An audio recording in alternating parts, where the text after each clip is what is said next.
अगर आप शांति चाहते हैं तो जंग के लिए तैयार रहना चाहिए। कम से कम यूरोपीय देश स्विट्जरलैंड के संदर्भ में यह कथन सटीक बैठता है।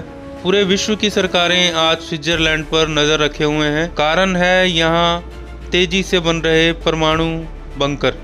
आज सभी देशों में होड़ है रेयर अर्थ मेटल को लेकर, चांद पर पहुंचने को लेकर, इंसानी बस्तियां किसी और ग्रह पर बनाने को लेकर, क्रिप्टो करेंसी को लेकर और सबसे अधिक खुद को सुरक्षित रखने को लेकर। तो इसी पर आज की रिपोर्ट कि स्विट्जरलैंड में क्यों है सबसे ज़्यादा परमाणु बंकर और क्यों हाल ही में स्विस सरकार को इन्हें अभी ठीक करने की ज़रूरत आन पड़ी, जबकि स्विस ने 1815 के बाद कोई लड़ाई नहीं लड़ी। स्विस अल्प्स की मजबूत चट्टानों को गहराई तक खोदा गया है।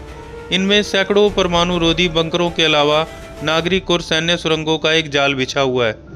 इन बंकरों के प्रवेश द्वार टीलों के नीचे बने हैं। यहाँ ऐसी इमारतें हैं जो देखने में आम घर जैसी लगती हैं, लेकिन असल में वे 2 मीटर ऊंची कंक्रीट की दीवारें हैं जिनमें राइफल तैनात करने के लिए छेद बनाए गए हैं। 88 लाख की आबादी वाले स्विट्जरलैंड में प्रति व्यक्ति सबसे ज़्यादा न्यूक्लियर शेल्टर है। इनकी संख्या करीब 3.7 लाख है। देश का 1963 का एक कानून नागरिकों को परमाणु आपदा या किसी पड़ोसी देश में संघर्ष की स्थिति में बंक बेड की गारंटी देता है। इस कानून के तहत ऐसी आपात स्थिति के लिए हर व्यक्ति को कम से कम 1 वर्ग मीटर जगह मिलेगी। इसके अलावा यह शेल्टर व्यक्ति के घर से अधिकतम 30 मिनट की दूरी पर या पहाड़ी इलाका हो तो 60 मिनट की दूरी पर होगा। स्विट्जरलैंड में अपार्टमेंट मालिकों को भी अपने सभी निवासियों के लिए इमरजेंसी शेल्टर बनाना अनिवार्य है। देश के नागरिक सुरक्षा कार्यालय का कहना है ज़्यादातर लोग ऐसी इमारतों में रहते हैं जिसमें उनके अपने बंकर होते हैं।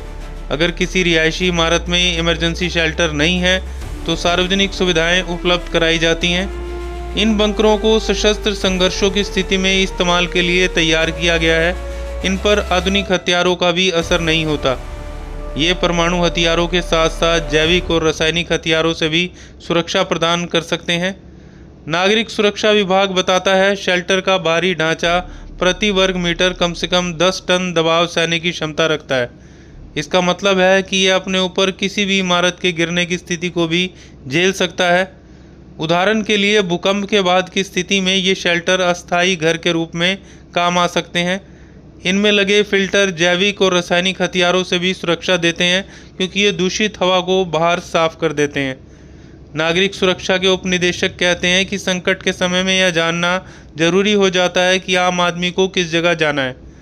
उन्होंने कहा जिस बंकर में जाना होता है वह आपके पते से जुड़ा होता है, लेकिन परिवारों का घर बदलना सामान्य है। हमारी सलाह है इस बारे में केवल तभी जानकारी दी जाए जब जरूरी हो। दूसरे विश्व युद्ध के समय से स्विट्जरलैंड में यह नेटवर्क मौजूद है।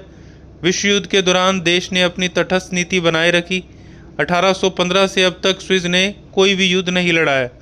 इस्तेमाल नहीं होने के कारण कुछ बंकरों की हालत खराब हो गई थी, जिसे अब हाल ही में ठीक करना शुरू किया गया है। बंकर बनाने वाली कंपनियों का कहना है कि यूक्रेन में युद्ध होने के बाद लोगों की बंकर को लेकर उत्सुकता काफ़ी बढ़ गई है। लोग सरकार से सवाल कर रहे हैं, जिनमें आम सवाल हैं, मेरा बंकर कहाँ है, क्या मेरे पास है, क्या बंकर अभी भी सही सलामत है, क्या मैं अपना बंकर कैसे ठीक कर सकता हूँ।